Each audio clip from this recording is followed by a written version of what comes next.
So again, Indians, Africans, and whites, poor whites who are indentured servants, which are basically white slaves, brought to the Americas, also to Virginia, basically want a better life and they want freedom too. So they run away. And these three groups on the plantations as slaves, in runaway communities, what we call maroon communities, and also in Indian villages, because Indians took in runaway Africans and took in runaway white indentured servants who did not want to live as people of in servitude to white elites, and all these people intermarried in these isolated maroon communities or runaway slave communities in these Indian villages, and then through force on plantations where they were all being forced, to work together as slaves on plantation. So there was mixing occurring all throughout the Americas, all throughout Virginia and North Carolina as a result of these practices.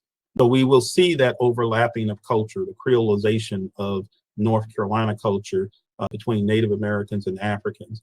And this is where we get our triracial isolates. You have whites and Indians that are mixed. You have blacks and whites that are mixed. You have blacks and Indians that are mixed, black Indians. And then you have your triracial isolates who are of the bloodline of all three. Okay, you know what? I just wanted to just put this out there. This is my experience with Michael, get my genealogy from my family, and it's been a great experience. Just learning from where my bloodline could be right here on American soil, just understanding the roots here, right here in America, could have so much in common with my bloodline. It's astounding.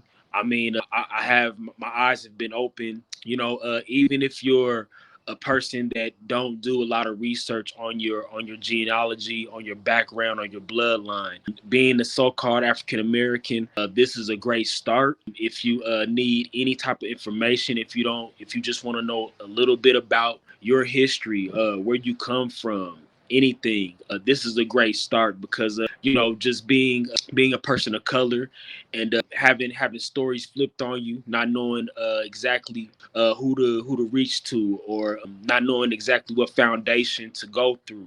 This is the perfect start right here. Just knowing that there's somebody that got your back, somebody that's willing to take those steps to get you to know not the fable, not the fiction, but the honest to God truth. So I definitely encourage all my peers, all my peoples out there to get involved and to find out exactly where you come from.